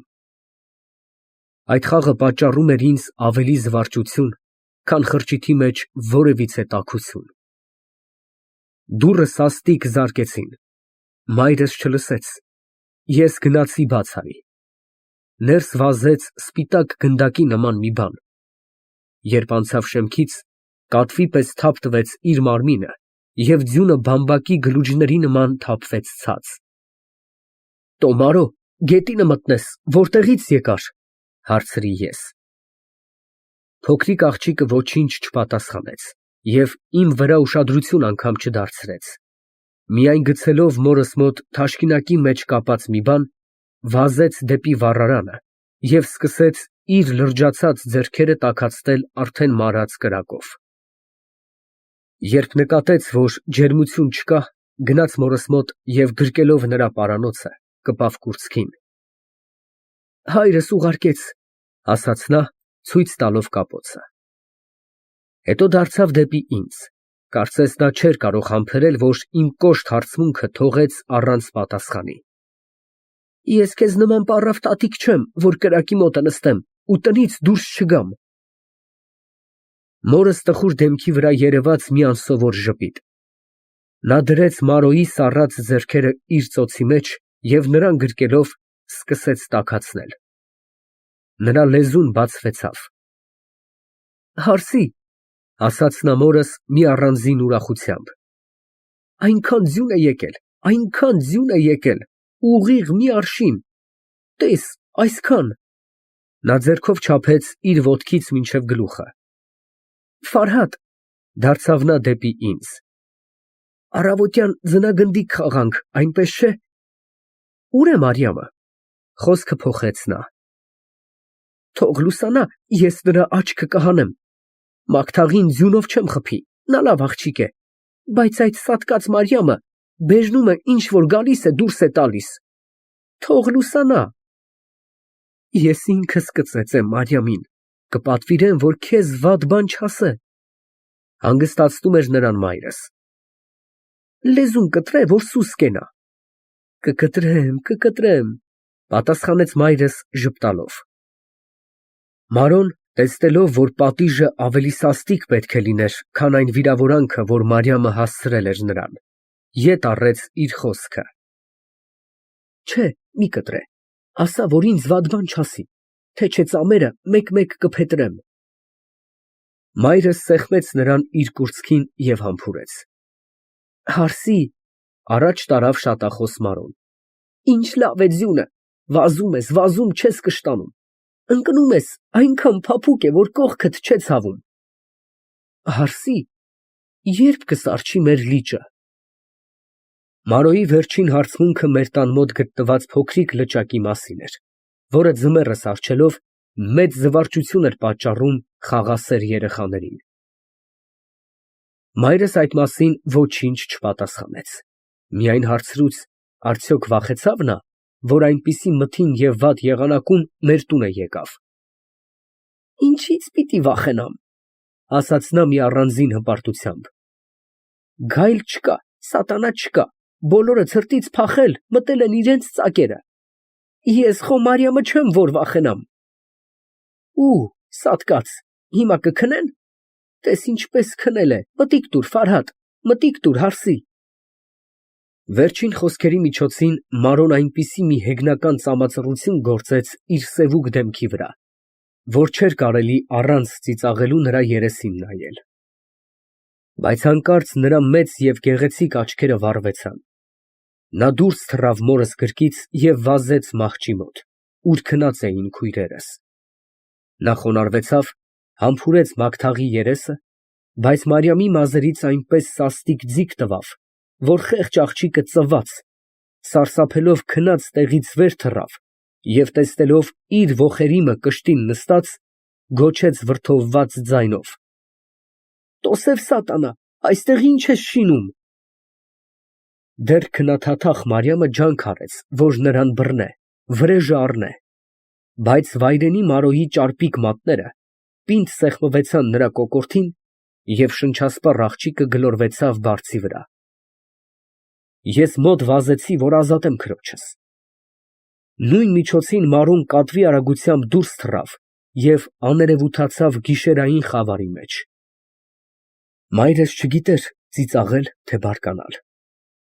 Նա ասաց ինձ, որ գնամ և այն դևի ծնունդին հասցնեմ իրենց տունը, չիցե թե ճանապարհին փորձանքի հանդիպի։ Ես դուրս վազեցի, նա արդեն անհետացել էր։ Միայն փողոցում տեսա մի ահագին կերպարանք, որին մոտեցավ Մարոն։ Դա նրա հայրն էր։ Մի՞թե կարելի է թողնել փոքրիկ աղջկան այս խավարում, այս ձների մեջ, տնից դուրս գալ, հարցրի նրանից։ Թող սովորե, պատասխանեց հայրը և հեռացավ։ Այդ սառը և խստասիրտ պատասխանը ինձ խիստ օտարոտի երևաց։ Ինչ պիտի սովորեր փոքրիկ աղջիկը։ Գիշերային փոթորիկի ժամանակ ձյունի և սառնամանիքի մեջ միայնակ ման գալ։ Ես չէի հասկանում դրանում ինչ միտք կամ նպատակ կարող էր լինել։ Այդ ինչ տարապայման կրթություն էր, որ խստասիրտ հայրը ցանկանում էր տալ մանկահասակ աղջկան։ Մարոն առանց դրան ևս վայրենի բնավորություն ուներ։ Ամեն անգամ, երբ մեր տունն էր գալիս, առանց մեկին կծելու, առանց մյուսին ճանկռելու, չէր հեռանա։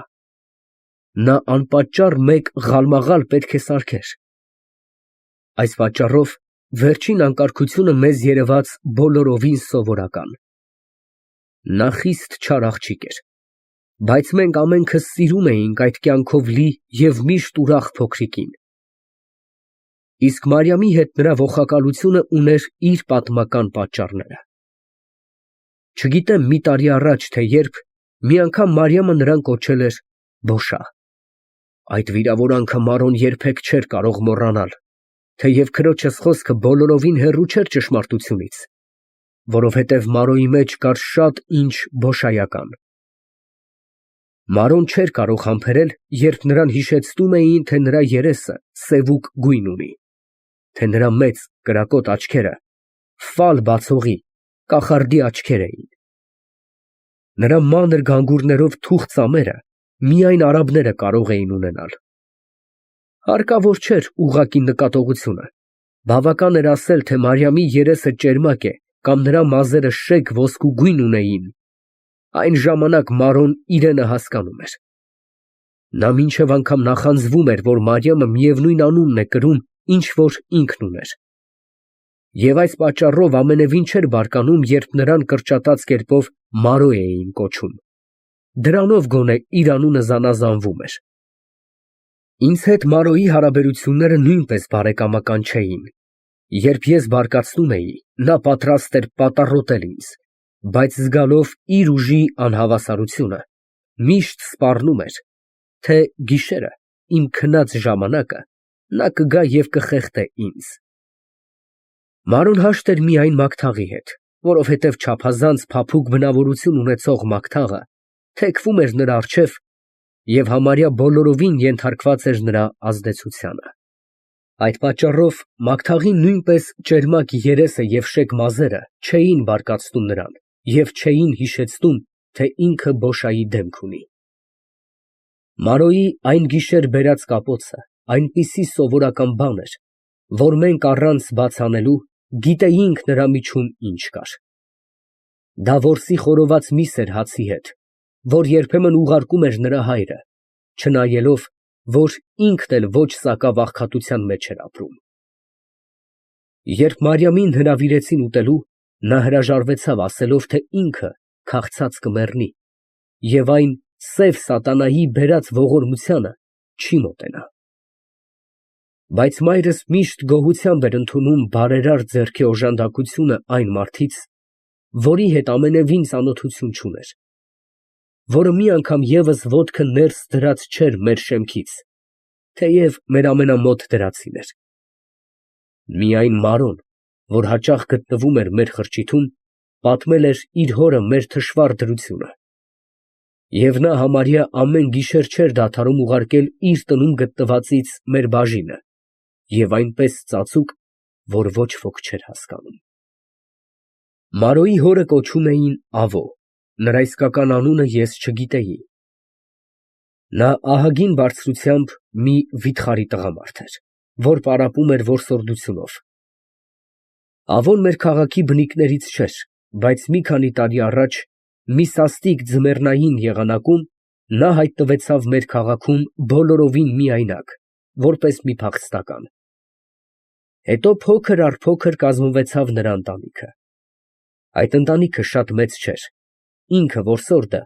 իր միակ զավակի Մարոյի հետ, ահա բոլորը։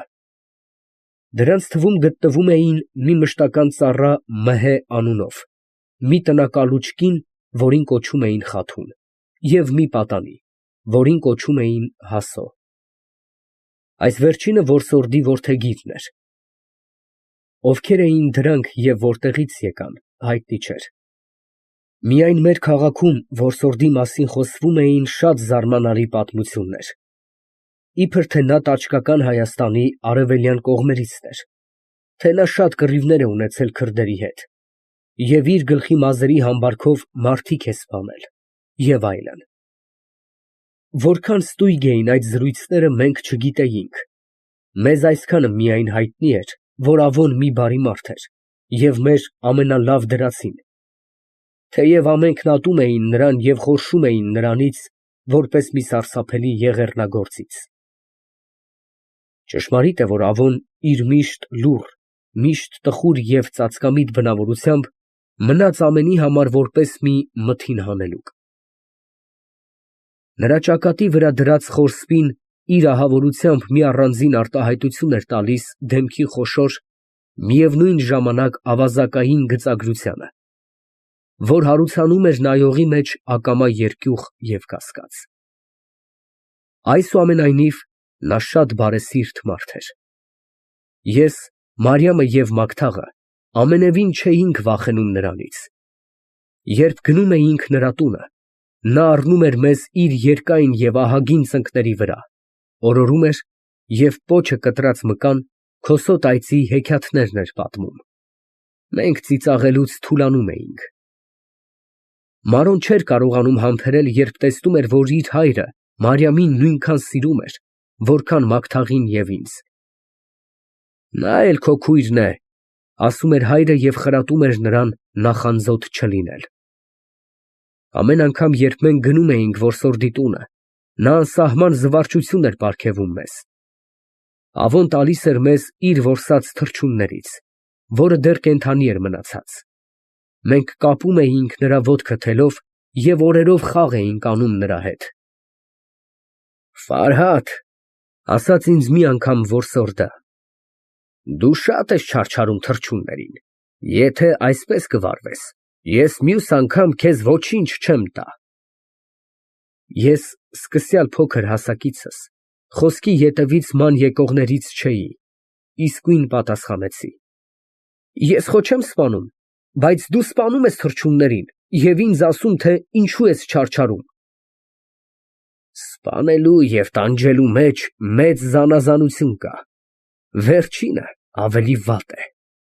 ասաց նա ժպտելով։ Ամեն անգամ, երբ մեր թաղի մեջ ձայն էր տարածվում, թե Ավոյի ծուղակի մեջ գայլ, արջ կամ մի ուրիշ գազան է ընկել, ամբողջ թաղը թափվում էր այնտեղ տեսնելու։ Նա իր ծուղակը կազմել էր քաղաքից դուրս, որ շատ հեռու չէր մեր բնակարանից։ Դա մի բոլորակ վիրապ էր, բավական ճարտարությամբ գետնի մեջ փորած և 20 արշինի չափ խորություն, 5 արշինի չափ լայնություն ուներ։ Երևակայեցեք ձեզ մի սամովար, որի ջուրը լցնելու տեղը դատարկ է, իսկ կրակ լցնելու տեղը ամբողջ է։ Վիրապը մի այսպիսի ձև ուներ։ Վիրապի մեջտեղում, ուր մի հաստ սյունի նման պինդ գետին էր բարձրանում, նրա վրա ամեն գիշեր դրվում էր մի գեշ, իսկ սյունի չորս կողմի դատարկությունը ծածկվում էր եղեգներով, այնքան թույլ կերպով, որ եթե մի հավ անցնելու լիներ ծածկոցի վրա, իր ծանրությամբ կարող էր իսկույն ցած գլորվել։ Գազանները գեշի հոտ առնելով մոտենում էին նրան, բայց դեռ գեշին չհասած, ընկնում էին վիրապի մեջ։ Վաղ առավոտյան հայտնվում էր որսորդը Մհեյի հետ։ Բազմությունը հետաքրքրությամբ սպասում էր, թե ինչպես պետք է դուրս բերեն գազանին, որը կատաղած, զայրացած և անհանգիստ կերպով պտտվում էր վիրապի մեջ, մռնչում էր, զարհուրելի ձայներ էր արձակում և փորձեր էր փորձում դուրս գալ, բայց չէր կարողանում։ Այդ միջոցին վիթխարի Մհեն աջ ձեռքում մի ահագին երկաթե մահակ բռնած, իսկ ձախ ձեռքում բռնելով շղթաներով ամրացրած քալափչեն, իջնում էր վիրապի մեջ։ Բազմությունը սարսափում էր կիսախելագար որսորդի աներկյուղության վրա։ Լիներ այնտեղ գայլ, արջ, վագր, ինձ, մի երկչոտ աղվես, միևնույն էր Մհեյի համար։ Նա բոլոր գազանների վրա նայում էր, որպես ոչխարների վրա։ Վիրապի մեջ սկսվում էր գազանի և Մհեյի ստորերկրյա կռիվը։ Մենք ոչինչ չէինք տեսնում, միայն լսում էինք գազանի բարկացկոտ մռնչյունը, շղթայի ձայնը և երբեմն երկաթե մահակի ծանր հարվածները։ Երբ գազանը հաղթված էր, Մհեն մի առանձին փաղաքշական եղանակով ասում էր նրան. «Հանգստացիր, գառնուկս, ես քեզ երկար այստեղ չեմ թողնի»։ Եվ իրավ, մի քանի րոպեից հետո հայտնվում էր Մհեն, իր հետ դուրս քաշելով գազանին, որի գլուխը և բերանը կաշկանդված էին լինում քալափչեի մեջ, և այնքան ամուր կերպով, որ ոչ ոքին վնասել չէր կարող։ Խիստ սակավ անգամ էր պատահում, որ Մհեն դուրս գար վիրապից երեսը արյունաթաթախ, ծվատված կամ մարմնի մի այլ մասը վիրավորված։ Բայց երբեք չէր պատահում, որ նա չկարողանար զսպել գազանին։ Ես մինչև այսօր հիշում եմ, թե որպիսի անհոգությամբ այդ երկաթե մարդը ձեռքով սրբում էր իր երեսից արյունը, կարծես թե քրտինք էր սրբում։ Ավոյի պարապմունքի մեջ Մհեն օգնում էր նրան ավելի, քան նրա բոլոր որսորդական շները և բարակները։ Նա զարմանալի ճարպկություններ և հասկացողություն ուներ որսորդության մեջ։ Անասունների բնավորությունը և նրանց սովորությունները նա այն աստիճան ուսումնասիրած էր, որ բավական էր տեսնել նրանց թաթերի ձյունի վրա տպավորված հետքերը, այնուհետև նա գիտեր, թե ինչ անասուն էր անցել, որտեղ կարելի է գտնել նրան կամ ինչ հնարքով պետք էր որսալ։ Ավոն ուրիշ պարապմունք չուներ, նա ապրում էր որսորդությունով միայն։ Մազոտ գազանների մորթերի գործածությունը մահմեդականների համար պիղծ համարվելով, թուրքերը, պարսիկները և քրդերը նրանց որսորդությունով չէին պարապում, և այս պատճառով ասպարեզը մնացել էր միայն Ավոյին։ Նրա տունը մի կատարյալ գազանանոց էր։ Ամեն անգամ ես այնտեղ գնալիս, գտնում էի նրան զբաղված կամ գազանները կերակրելով և կամ աղվեսի, կուզի, գայլի, արջի, վագրի և այլ այս տեսակ անասունների մորթերը չորացնելով։ Հրեա և հայ վաճառականները իրենք գալիս էին և գնելով մորթերը, տանում էին հեռու երկրներ վաճառելու։ Մարոն այն աստիճան ընտելացած էր գազանների հետ, որ ամենևին նրանցից չէր վախենում։ Մի անգամ նա ցույց տվեց ինձ մի ամեհի վագր, ասելով. «Տես, Ֆարհադ, ինչ գեղեցիկ բծեր ունի»։ Ես սարսափեցա, երբ փոքրիկ աղջիկը մոտեցավ և սկսեց փայփայել գազանի ահագին գլուխը։ «Ինչո՞ւ ես վախենում», ասաց նա ծիծաղելով, «դա մի մեծ կատու է և ավելի ոչինչ»։ Այդ վագրին մանուկ հասակից որսացել էր նրա հայրը, որովհետև Մարոն շատ սիրում էր նրան, այս պատճառով պահել, մեծացրել էին։ Ինձ թվում էր, որ Մարոն էլ այն գազանների ձագերից մեկը պետք է լիներ, որովհետև նրանցից չէր վախենում և նրանց շատ սիրում էր։ Մանկավարժ և քահանա։ Մայրս իմ փոքր հասակից հոգս էր տանում, որ գիրք կարդալ սովորեմ և լավ մարդ դառնամ։ 10 տարեկան էի, երբ նա ինձ մեր թաղի քահանայի մոտ տարավ։ Այն օրը հոգեգալստյան տոնն էր։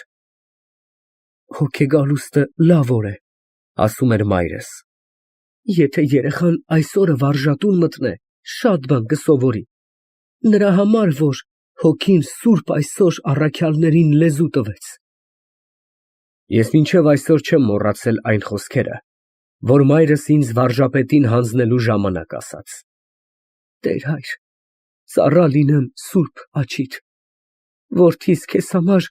ղուլ եմ բերել, միսը քեզ, ոսկորը ինձ, ինչ ուզում ես արա, միայն թե երեխաս մի բան սովորի։ Ես բոլորովին չհասկացա, թե ինչ էին նշանակում մորս խոսքերը։ Միայն լսեցի, որ տերտերը խոստացավ ինձ լավ ուսում տալ, բոլոր գրքերը կարդացնել, ավելացնելով, թե հանգուցյալ հայրս իր լավ բարեկամն է եղել և նրա խաթրու ինձ վրա առանձին ուշադրություն կդարձնե։ Տեր Թոդիկը, այսպես էր վարժապետիս անունը, իր ուսումը ստացել էր Աղթամարա անապատումը։ Թե ինչու համար նա թողեց վանքը, ես դա չգիտեմ, միայն ասում էին, որ նա բերեց իր հետ գիտության խիստ ահագին պաշար։ Տեր Թոդիկը մեծ համարում ուներ ոչ միայն մեր քաղաքի մեջ, այլ մեր ամբողջ գավառում հռչակված էր նրա իմաստությունը։ Ով որ մի երազ էր տեսել, նրա մոտն էր վազում և նրանից բացատրություն խնդրում։ Ում երեխան հիվանդ էր, նրան նարեկ կամ ավետարան էր կարդալ տալիս, որ առողջանա։ Ով որ մի գործ էր կամենում սկսել, նրա Տեր Օղորմիայի վրա էր փորձում իր բախտը։ Մի խոսքով, նա մեր գավառի մարգարեն էր։ Ամեն մարդ նրա խորհրդին էր դիմում, ամեն մարդ նրանից խրատ էր ընդունում։ Աստված իմ, ինչեր չէին պատմում նրա մասին։ Ասում էին, Տեր հայրը իր եղունգի վրա մի բան է գրում, և այն գրի զորությամբ կնիկները իրենց առջև ծով են տեսնում և իսկույն տկլորվում են։ Ասում էին, թե նա մի աղոթք է կարդում, և գարու հատիկները մրջեմի նման բարձրանում են դեպի տան սյունը, և ընդհակառակը, նրա խոսքով արագաշարժ կարիճը քարացած կանգնում է և բնավ չէ շարժվում։ Ասում էին, ծտերի բերանը աղոթքով կապում է, և նրանք չեն կարողանում արտերի ցորյանը ուտել։ Ասում էին, դևերին, սատանաներին բռնում է, լցնում է ապակյա սրվակների մեջ և այնպես պահում է, որ մարդերին վնաս չտան։ Այսպիսի շատ բաներ խոսում էին նրա մասին։ Ես բոլորին հավատում էի։ Սկզբում իմ վրա սարսափ էին բերում այս խոսքերը, բայց հետո այնքան ընտելացա, որ մտածում էի. Տեր Աստված, երբ կլինի, որ ես էլ այդ ամենը սովորեմ և իմաստուն մարդ դառնամ։ Ինչպես չհավատայի, երբ ամեն օր տեսնում էի նրա տունը լիքն էր հայի, թուրքի, ջհուդի և զանազան ազգերի կնիկներով, որը տեր հոր համար ընծա էր բերել մի քանի հատ ձու, որը միաքաղաք, որը մի շիշ արաղ, որը մի զույգ գուլպա։ Վերջապես ոչ մի մարդ դատարկաձեռն ոտք չէր կոխում նրա շեմքի վրա։ Ինչ էր նրանց դարդը։ Մեկը չբերք էր, Տեր հայրը նրա համար մի բան էր գրում, որ երեխա ունենա։ Մյուսի տղամարդը ուրիշին էր սիրում։ Տեր հայրը իր 6000-յակի շնորհիվ նրա սերը սառեցնում էր օտար կնկանից և իր կնոջն էր սիրել տալիս։ Մեկ ուրիշ ուզում էր մարդի գնալ։ Տեր հայրը իր թալիսմանների զորությամբ նրա բախտը բաց էր անում։ Այսպիսի շատ բաներ անում էր նա և ասում էին, որ բոլորը կատարվում է։